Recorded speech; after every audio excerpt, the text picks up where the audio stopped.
Hello, and welcome to today's Sunshine Prepper News. I'm Willow, the Sunshine Prepper, here to spread a bit of positivity on the unavoidable doom and gloom. Take a nice, big, deep breath and sigh with me real quick before we hop into today's topic. Bonus points if you straighten your spine while you do it. Whew, okay, let's get into today's topic. It's going to be farmer protests ramping up and spreading in Europe. I remember when it was just the Netherlands. They started protesting in 2019, and then their last major protest was in March, right before their elections, and their work has finally resulted in some political change. Perhaps this has helped inspire farmers in other countries to rise up against policy changes that cripple farmers in pursuit of arbitrary goals to fix climate change. Policies that arguably really are just going to impoverish people and consolidate control of the food supply into the hands of our wannabe overlords.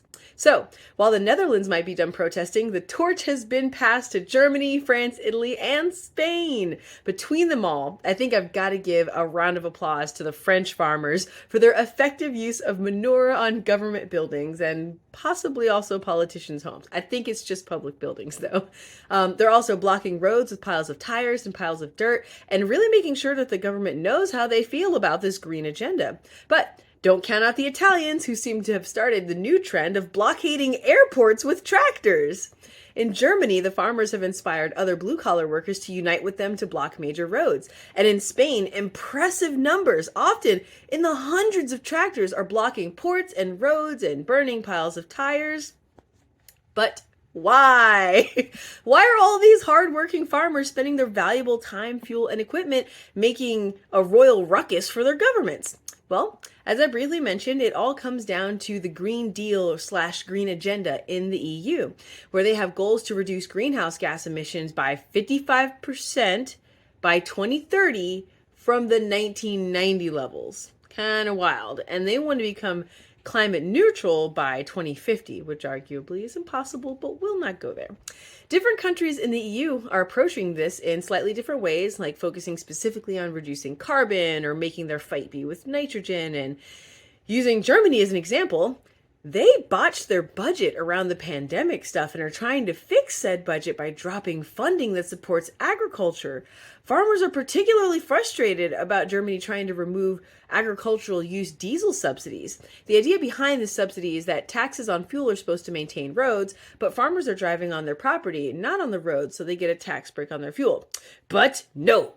So, in general, I don't think government subsidies are great. They often incentivize monocropping and other not great results in food production. But I don't think it's a bad idea to support the people busting their buns, doing actual hard work to grow food.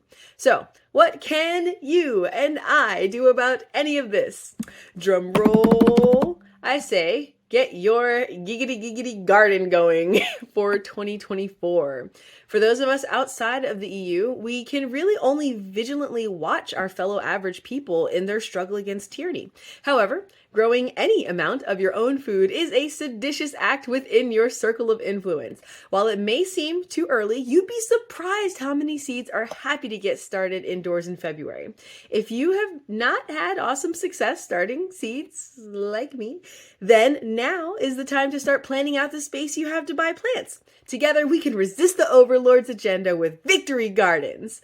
I hope you enjoyed today's segment. Wishing you and your family long life, prosperity, and success. Willow the Sunshine Prepper out.